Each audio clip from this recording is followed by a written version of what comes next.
It's a journey from academia to industry and is about navigating that transition. We're joined by two brilliant minds who successfully made that move. Our first guest is Dr. Durdana Balakishiyeva, professor of physics at Southern Methodist University, who brings insights from the academic front lines of scientific research and mentorship. And also joining her is Dr. Sevda Pouraghaei, a researcher at Amgen, is working at the cutting edge of science where theory meets therapeutic approach. Guiding this conversation is Fikrat Valehli, a PhD candidate at UC Irvine, also my alma mater, who understands this journey firsthand and will help us bridge the world of theory and practice. Please welcome the guests and the panelists. Thank you. Hello, everyone. I want to first thank you for everyone who managed to put together such a complicated organizational hurdle, including Sevinç Hanım and all the members of Consulate, Gasum Bey and Shahla Hanım. And today in our session, we have two brilliant scientists and researchers here who are going to talk about their own personal experiences. But before we start our panel, I would like to ask our panelists to give a little bit information about their research background, what they're doing, what is their work, and then we will switch to the presentations. Hello, almost good afternoon. My name is Durdana Balakishiyeva. I'm from Southern Methodist University in Dallas, Texas. I'm physics faculty. I'm also the undergraduate physics advisor in the university, so basically I train our future physicists. And I'm the coordinator for all of our undergraduate coursework, so basically I supervise other professors and teaching assistants to make sure that our students get the best education that we can provide. My research interests are direct detection of dark matter.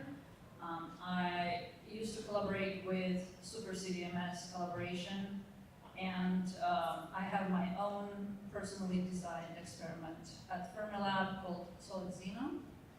And I hope that particular experiment will find its way. Of course, nowadays everything is in the funding, so we'll see.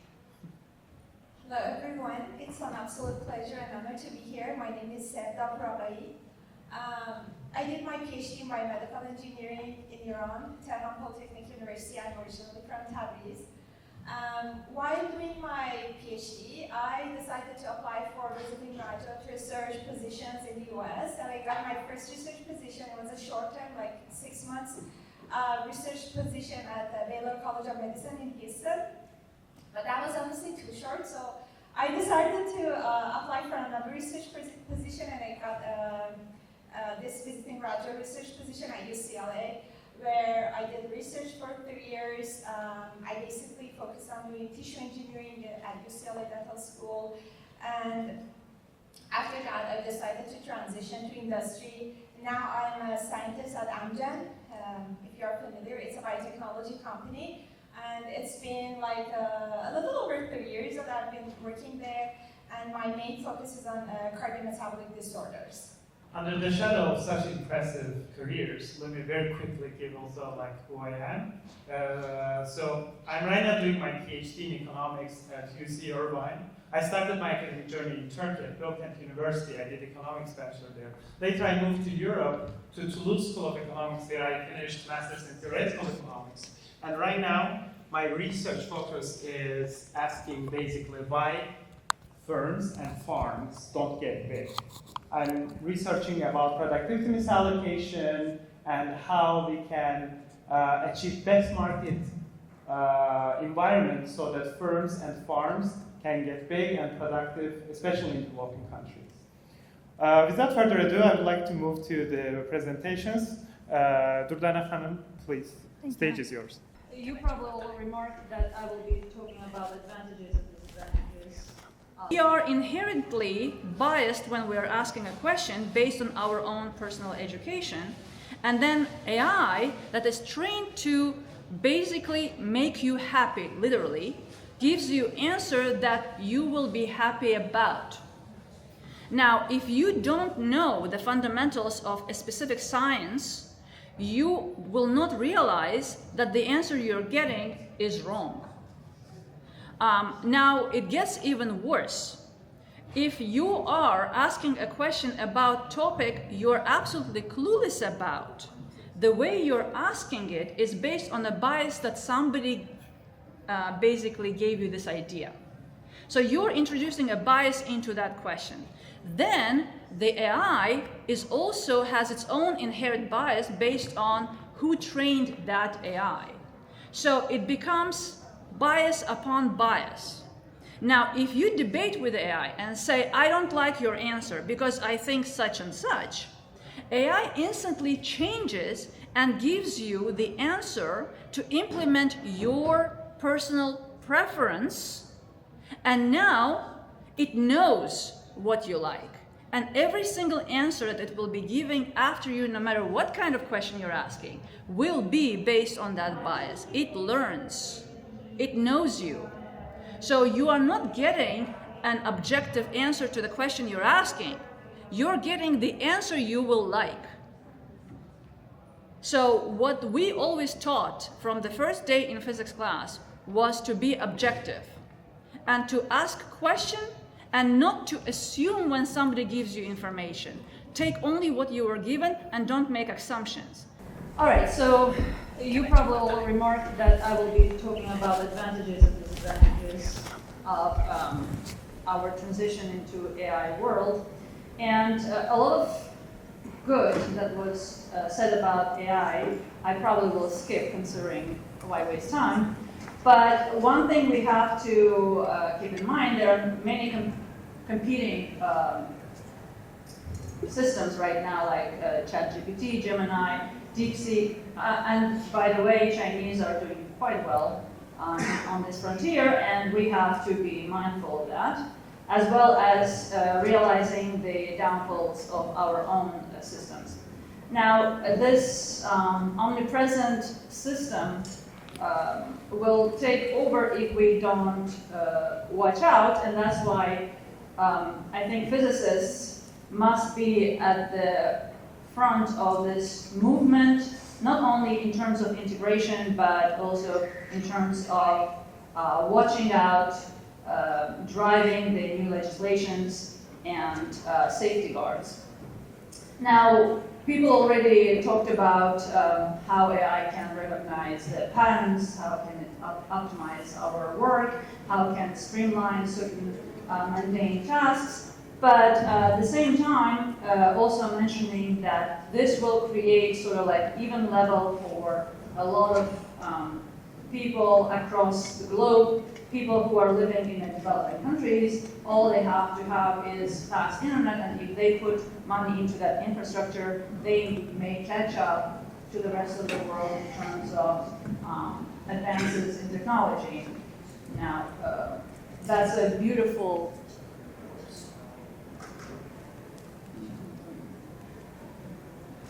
So, focusing, I'm not sure. Yeah, okay.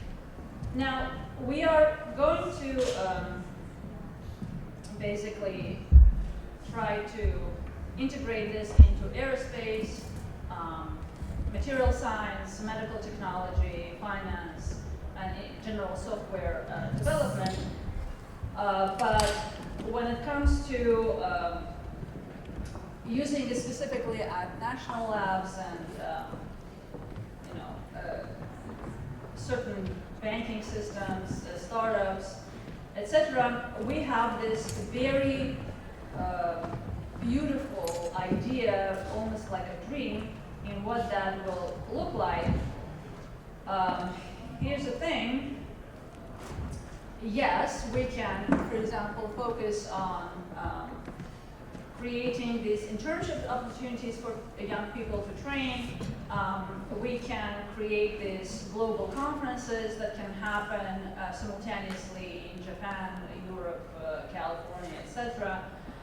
We already see the advantages of LinkedIn and certain sharing archive systems. Then we also already are utilizing AI in many fields, for example, to create simulations. I'm sure every one of you in your field at some point used ChatGPT saying, create me a movie describing this and that. Particle physics, for example, if we do succeed, we can create these very beautiful animations of particle interaction with detectors. We can also create movies explaining to students, for example, basic structures of atoms and motion of electrons through materials, etc. Astrophysics and cosmology already very heavily using AI because what human eye can miss, because simply looking at terabytes of data day after day may, physically tire a human being. But AI can detect certain patterns and new stars and galaxies that we, for example, could overlook. Or quite the opposite, what a human eye detects as two distinct galaxies may be simply the same galaxy but projecting through gravitational lensing twice.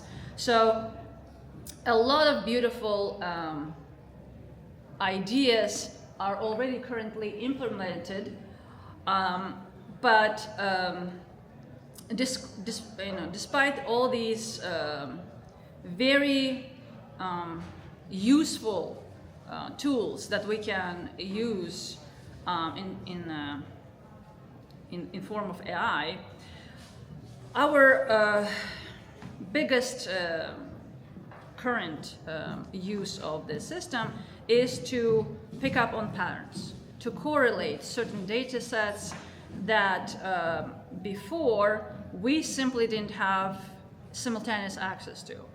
So nowadays, a lot of scientists upload their data to a common network where, and as well as sharing their analysis, and then you can use AI where it will be comparing the strategies from various research groups and will sort of come up with common idea.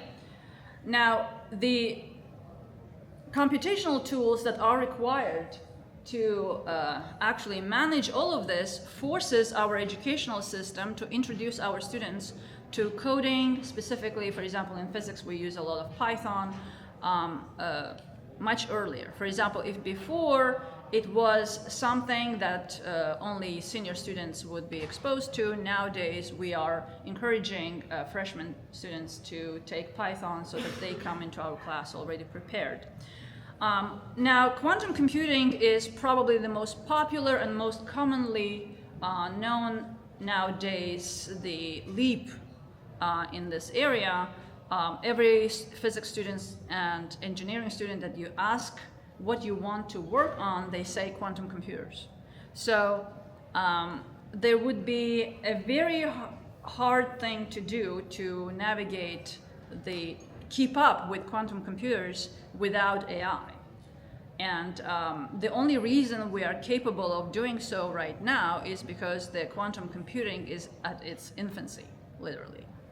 But a year from now, this will be a very different conversation. Now, our basic goal, right, is to utilize AI for statistical analysis and creating these visual learning tools, as well as trying to, implement it in quantum computing. Now, we are hoping that this will increase our problem-solving efficiency. That's, in my opinion, for a long time will remain only as a dream. But after all, right now, a lot of physicists, when they are doing certain computations and looking at their data, they use very basic AI for what we call a sanity check. Now, the graduate students very often are given these mundane tasks of data acquisition, data cleaning, getting rid of what we call noise, and then basic analysis of data's validity, and then trying to fit it into certain patterns to confirm or reject a certain theory. Now, we are using terabytes of data, collecting terabytes of data a day. So our grad students were literally working day and night, processing all this data and cleaning all this data and sorting it. AI nowadays can actually do all these mundane tasks. They can easily sort it out. They can, create basic algorithms, etc. And our, grad students can focus on something else. Now, we are, okay. So let me tell you very rapidly why I don't allow AI in my class. What we are worried about is if you're relying on AI to solve you a problem that you consider very easy, but you're considering it very easy because you went through proper educational system. Students coming after you will not realize that not learning basics, the foundational things, and simply getting the answer to a certain question will prevent them from being able to detect when AI gives them a wrong answer. And let me tell you, AI very quite often gives them wrong answers, especially when it comes to physics. So when you say solve me Newton's second law equation, that's a physics known for several hundred years, AI will give you the right answer. But the moment you ask that question in a slightly different way, and that's where the ugliness of this AI comes from, because a lot of algorithms are actually a black box. You are not actually aware what was the sequence that led that AI to that answer. You are going to be asking questions and then remembering what the AI told you. As well as AI very often remembers what it was trained upon. Now in physics, that only matters when we're talking about complicated stuff, but when it comes to history, political science, it's a total nightmare. Every answer you're getting is wrong. So Durdana talked about good, bad, and ugly sides of AI. Now you're gonna hear from Sevda.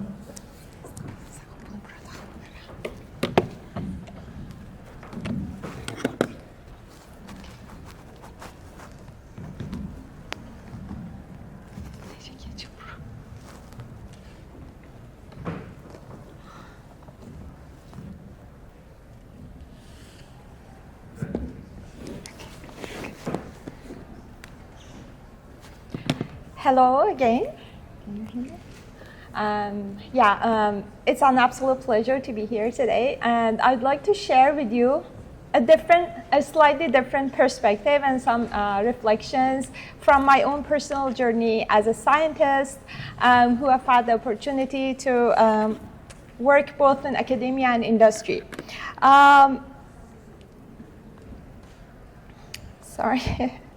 A few years ago, when I was still at UCLA in academia, I truly believed that the only way to do real science was in academia. And almost all of my friends, they were in academia, so I had little exposure to the world or to understand how science looks like beyond that world. So after 3 years of almost 4 years of doing research in academia, I was like a desperate scientist struggling to survive in academic environment, working long hours, no work-life balance, working after hours over the weekend, and honestly, salary was here, my supervisor's expectation was out of reach. So I was desperate, and honestly, I had multiple roles in the lab. I was working in a mid-sized lab.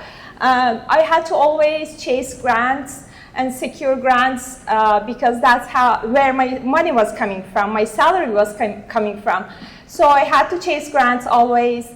Another role was that I was a lab manager, so I had to always do budgeting for our lab, do maintenance and repairing the instruments, hiring new people, interviewing them. I also had another role as a publication machine. I was expected to publish constantly, and also another role which had a little fancy title, which was project manager. So I was expected to bring new ideas like every day, and honestly I had little time to do real science. So after 3 years of working at UCLA, I said to myself, you know what, you're not going to become a faculty member because you are not interested in in teaching. You just love science, and enough is enough. You did enough in academia. Now let's try industry. And I applied to this scientist position at Amgen, and it was during pandemic in 2021. It was crazy times. Within 1 month, I applied to the job, did all the interviews, did all the paperwork, and a month later, I was sitting in my office at Amgen. So I was kind of ready for that, but I wasn't that ready. It happened so fast. So before jumping into the lab, I had to do some training courses first. And that was the first shocking moment for me, because in the first training, I learned that after hours, you are not even supposed to check your emails or respond to emails. And I was like, wait a minute, what? We are not supposed to work after hours? Because in academia, it's like a 24/7 work. You don't have break from academic work, like from research. So that was a big shock for me. And then once I did all my trainings and I was ready to step into the lab, that was second round of big shocks. All cutting edge technologies, high throughput instruments. I was like surprised. So if you are familiar with molecular biology technology, you know, as an example, Western blot is an experiment that we usually need 2 days. It's like a 2-day protocol when we do traditionally in academic labs. However, in industry, you can just run it in 2 hours, and in 2 hours, you'll get your results. That's amazing. That's a whole different world. And that's when I learned, I understood that real science, based on my personal experience, is actually happening in industry, because you don't need to worry about money. You just order whatever you need for your experiments. You don't need to worry about grants, collaborations, publications. You can just stay laser focused on your own research and then just do your research. So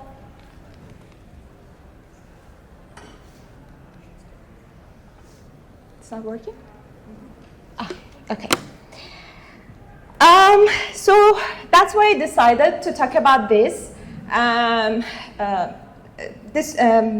These things, actually to share with you some insights with our current students and next generation students, things that I wish I could hear from someone a few years ago when I was struggling in academia.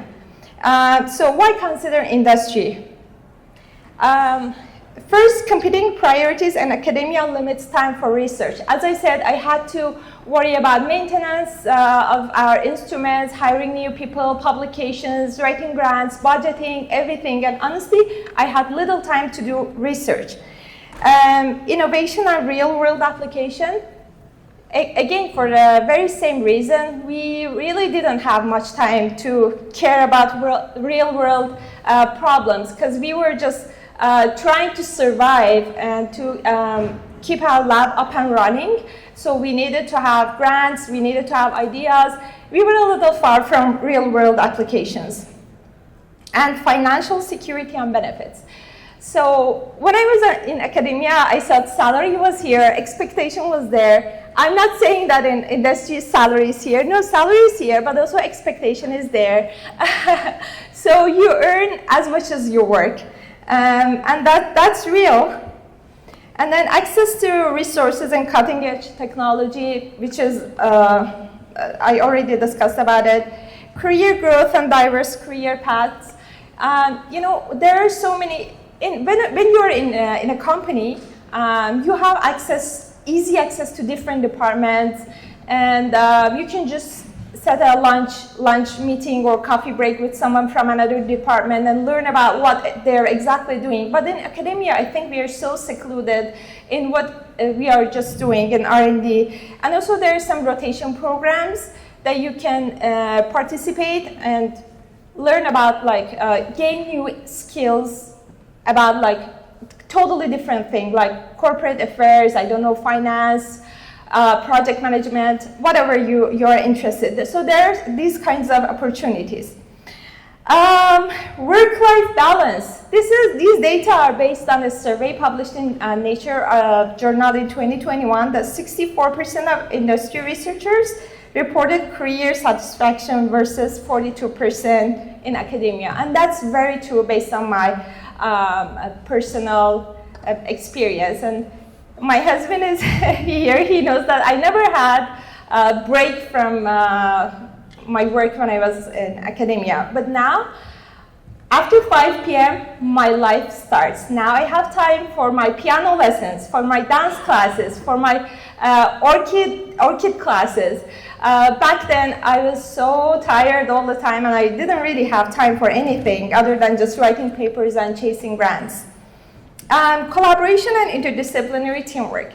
Teamwork is a big thing, honestly, and in academia, of course, there are some teamwork, but I think based on my personal experience, it's a little slow because different teams, they first consider their own benefits. But when you're in industry and you need help from another department, another team, they are supposed to help you. So it happens so fast.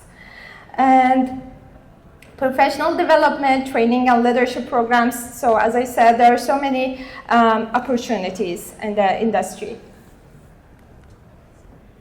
Okay, I'll try to be fast. Sorry. But of course, there are some challenges. Sorry, I have only 2 minutes, but I have a lot to talk about. So first, you need to adjust to a business-driven mindset because in industry, that's true, science serves industry. However, in academia, institutions usually try to serve science and community. So you have to cope with that. You have reduced intellectual freedom. You can't work on whatever you want. It's projects scoped by business. Faster project timelines and deliverables, so they can't wait forever for you to turn results. Broader skill sets expectation, of course. And then job stability. In academia, you can have academic tenure track and be a little safe there. However, in industry, it's always performance driven. There are some performance metrics and accountability. No. Nope.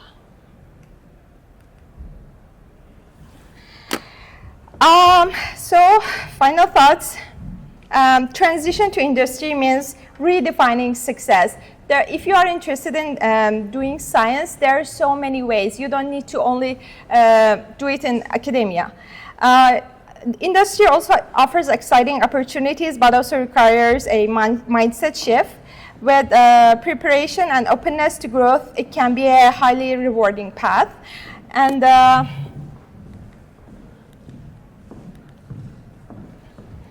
I'd like to close my talk with this quote from a scientist, which is published in Nature journal, that I'm now an evangelist for all of my friends still in academia to get out and join biotech or any other professional industry. So for our current students and next generation of our scientists, you don't need to fit in. You are made to stand up. Thank you. Sure. Thank you both. This was very enlightening. But I have a question to both of you, because one of you has transitioned from academia to industry, and the other is in academia. And I know that the researchers are dreamers in their hearts. Like you have these ideas, ideals, and companies are profit-driven. You have to fit into the whatever idea, whatever goal of the company is. So how do you balance that within your heart, and how do you balance that when you work for a company and just try to do what they order you to do?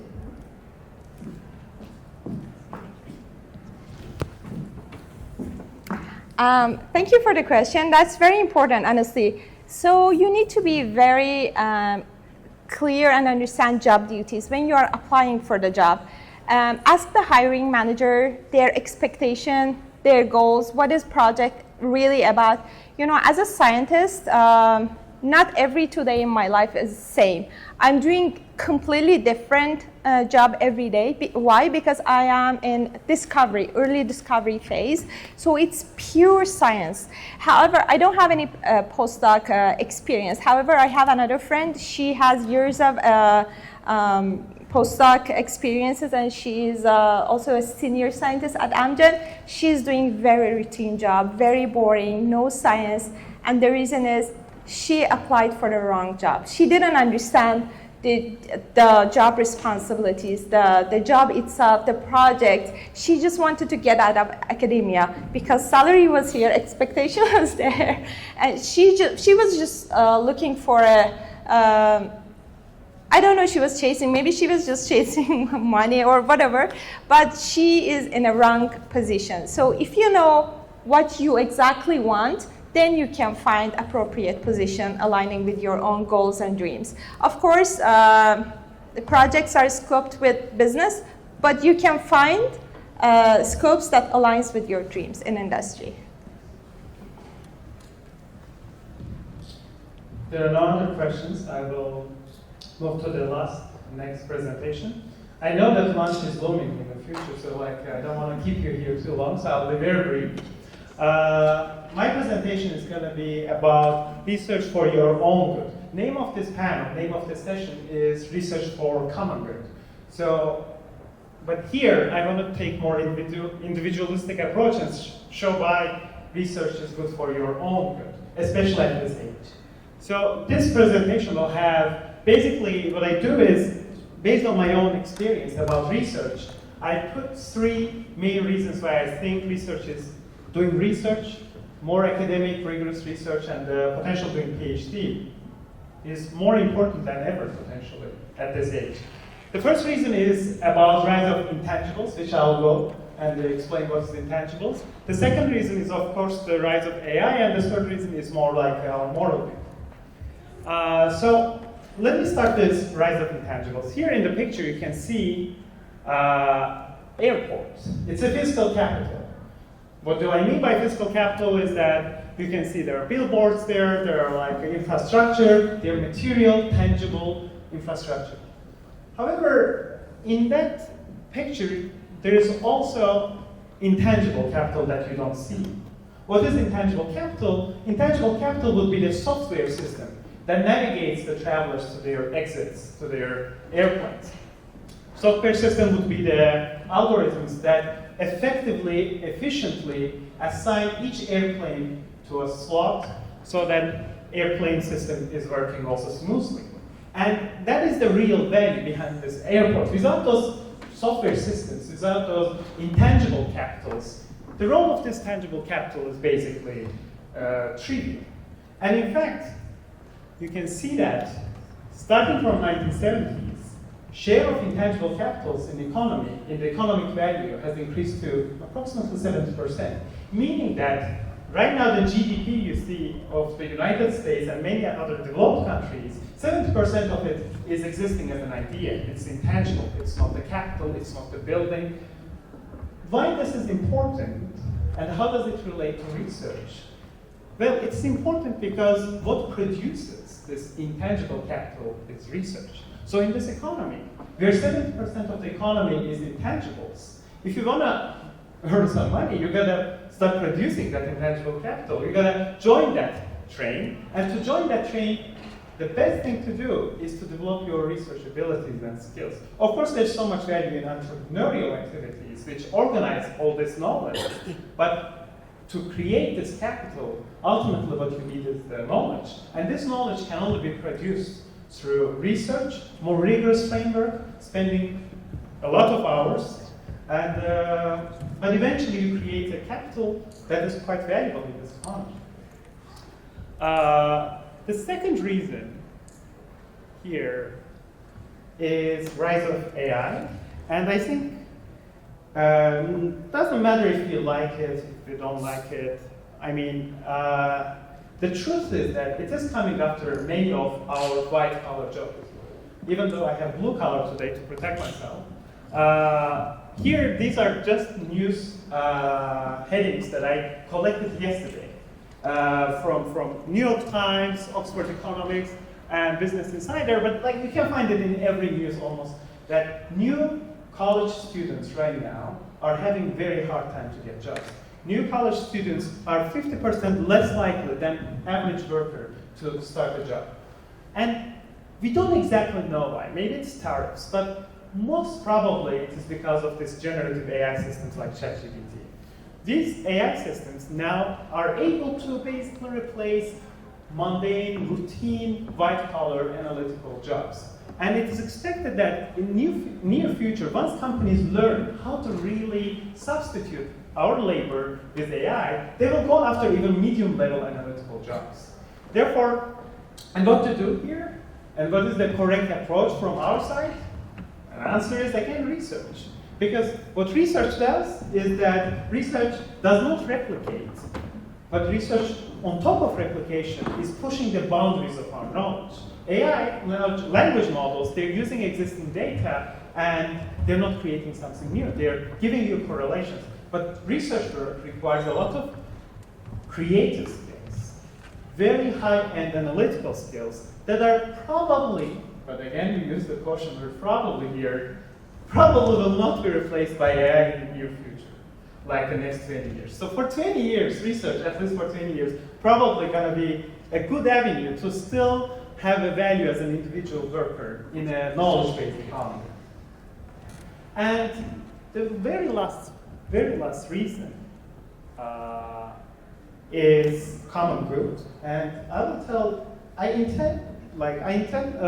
knowing kept this slide quite general. When I was in Toulouse, my professor Jean Tirole, who has a Nobel Prize in 2014 in economics, he would say quite often that what is good has to be common, and what is common has to be good. And for a long time, I had a hard time to understand. But when I started working at OECD, which is a knowledge-sharing platform, it kind of hit me the meaning of this.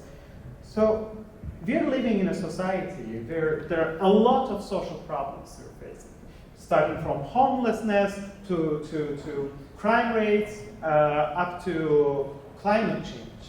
But the best thing that we have, best tool we have to fight these problems is policies. However, those policies will only serve us if we tune those policies using analytical tools, using tools coming from research, quantitative frameworks, computational powers. Only through these frameworks will we be able to solve and get ahead of those problems. And most importantly, we will, as a society, and in this case, as Azerbaijani society, to leave a footprint, intellectual footprint, we need to do research. Because building homes, maybe opening restaurants, these are all valuable, but very soon, those infrastructures will fade away. But research and scientific contributions, especially in this AI-driven intangible economy, will be our intellectual footprint that lasts. Thank you very much.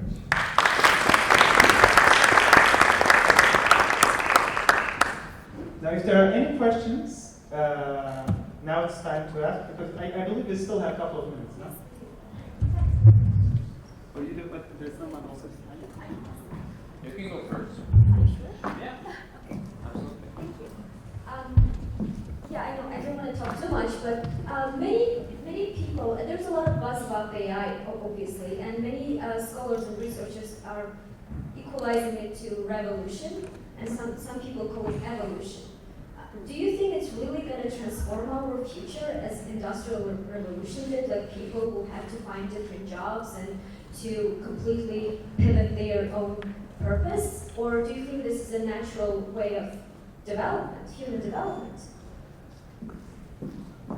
Is it a clear question? Thank you. Is this question intended to me? To all of you. Okay. Who wants to answer? Very briefly I'll give, and then also like Durdana, if you want, we can also, because I'm sure our opinions will kind of be contrasting. I think it is going to be our next fourth industrial revolution is coming with AI. It is going to replace a lot of jobs. What I think that's going to be different is that unlike previous economic shocks, maybe the effects will not be geographically concentrated. So you're not going to see cities like Detroit that are getting completely ghost cities because AI is replacing people. You're going to see probably AI is replacing slowly all the medium level or like a low level analytical jobs. But I do see definitely AI with these capabilities is going to replace. But it's quite hard to say what's going to happen, when it's going to happen. So far, we don't see the productivity uptake that is expected. In data, there is no productivity update we see so far. Because it takes so much time for companies to know how to use AI. In fact, even with electricity, it took 40 years for most of the companies to use electricity efficiently because they didn't know how to replace existing systems with electricity. So, I'm not sure. I think the problem with AI is that we know that it can see patterns, but it seeks out patterns and makes correlations outside of a specific context. It is happening in physics, and it is happening in politics, it's happening in political geography, etc. And very often, people who are making policies, like, for example, look at today, are absolutely people outside of the field they are controlling. Like, if you look at any committee in Congress, people who are in that committee have no knowledge of the topic that they are presiding over. So people like that relying on AI to seek out patterns. And then based on that pattern, AI will make a prediction that this is a fact based on this pattern. But so far, AI was 95% wrong when it was seeking out patterns when it comes to geopolitics and advanced physics. By the way, AI can't even code. Like, if you give AI a job, write me a code to calculate statistical probability of something, it will write a code which already has inherent mistakes because there are lots of algorithmic details in there. Now, you can tell AI, okay, don't use n, use n-1 or something like that. Maybe it will do better. But that will only apply to basically your major bell curve data set. It will miserably fail outside of it, which means that it will miserably fail in every other aspect.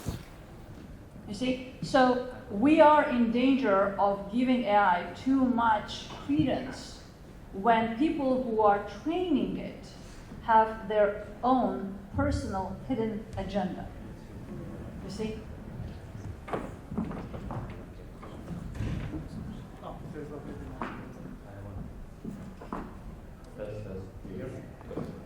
So, thank you very much. This was pretty interesting. I was pretty surprised and fascinated by the second speaker, Sevda. That was pretty unexpected narrative and turn of events. I'm going to talk about industry, like we are all going to talk about industry in our part of the, the event. But my question is actually to Durdana. So, you were talking about this superposition of biases, right? So there is a bias in the system, there is a bias in the question asker. So what I like this idea, it's kind of entertaining, but what I want to understand is that you as an academic who is, as I understand from your narrative, the proper way of answering a question that a student or a curious observer has. If they approach you with this bias, what is your tactics against them? Like, are you able to uniformly disentangle this bias and make the question unbiased? Or will you add more bias to it, making the bias triple? And if you don't, should we assume that all academics are unbiased and large language models and the chatbots built on top of them are not? Thank you. Thank you. We are all biased. inherently, because we all come from a certain educational pattern. Now, a physicist is trained to always watch out for their own bias when they are presenting their opinion. And you will never meet a physicist who will say, I'm sure. This is 100%. If you ever hear a person saying 100% I'm sure, he's not a physicist at all. So a physicist will always be cautious, a well-trained physicist, and will say, I'm confident to this many percent that this is what might happen, but I'm open to debate over that. Now, the problem with how the AI is trained is it was open source data that was literally fed into training the AI. Now, if I'm a physicist, I know how to ask a specific question and define a very specific reference frame, literally, in which I'm asking this question. Like, for example, in the slides that I didn't get to, I gave an example how AI actually gives you a wrong answer while making all the right statements. Like, it is not wrong in what it is saying, but because it got question that had no context in what exact conditions this question is being asked, it basically made a choice. Now, if you are a user that this specific AI did never encounter, it will literally pull answer based on what was the most hits previously that it encountered, because it was already encountering these kind of questions. So it will base their answer based on that. If you never studied physics, for example, and you get that answer, every sentence you're reading is very logical and correct, actually. So you will assume that the answer that you got at the end is correct. Why would you think otherwise? But as a physicist, I know that looking at that answer, the answer is wrong. So I can backtrack where did it make a mistake and actually direct that AI saying, okay, go back to this particular step and consider this at these conditions, because that's what actually changes in there. So then it introduces a new equation into its calculation. And by the way, different AIs are doing better in some fields and worse in the others. For example, ChatGPT is used by students in STEM a lot, so it is doing better when it comes to introductory physics. Gemini does worse. Interestingly enough, when it comes to a medium level physics, they both do equally bad. So, but ChatGPT looks more legitimate, because it says step 1, step 2, step 3, etc., etc. So students think they're getting the right answer. So a person like me literally debates with ChatGPT or Gemini until they get the right answer. But that's because I know what it's supposed to be. See? Obviously, you're very passionate about this, which is actually contagious, right? So I want to say that when I use those chatbots, they tend to be pretty careful, but it's okay, we can discuss this offline. My question, actually, a follow-up, if I may I ask a follow-up? Do we have time? Quickly, really quickly, 1 minute? Okay, 1 minute. So, from your narrative, what I'm reading, and please tell me if I'm wrong, is that the quality of data and the quality of interaction, because those models are so global and so many people are talking to them, they're shifted towards the mean, they're converging towards the mean, and all of this is bad, right? So, but I want to understand, are you also saying that this is the fundamental problem of AI? Or can we imagine a chatbot or large language model or whatever generative model being trained specifically on rigorous data curated by physicists like yourself? And when we use reinforcement learning from human feedback, those humans will be trained physicists. Would that AI be better? What do you think? AI will never be better without an oversight of independent thinkers. And to find a group of people who will be given a charge of watching that bias being removed from the training data is the most challenging part of this. And I'm telling you, there is no such person on this planet that doesn't have inherent bias when they are training any kind of system. So one needs to write literally laws on what kind of steps each physicist has to take while training AI, and they cannot deviate from it. Because, and by the way, only in physics and maybe chemistry that's possible. Every other scientific environment, especially as I mentioned, history and political science, that will never happen. Right now, I use ChatGPT and Gemini and the Chinese system, for example, to ask questions related to history and politics, because I'm not from that field. So I wanted to see what a novice person will get. Every answer I got was contradictory to what I knew, every single one of them. So what I did, I asked questions based on my opponent's opinion. I, on purpose, asked ChatGPT from that perspective to see how it will go. And that different bias shifted the answer of AI closer to what it was supposed to be. So we need to train our new generation not only how to use AI, but how to ask questions, to confuse AI and not give the AI the idea about what is your preference and bias, so that you can actually get the answer, at least close enough. I'm happy to discuss it offline, but I think people are nervous. I actually had a very quick question, if I may.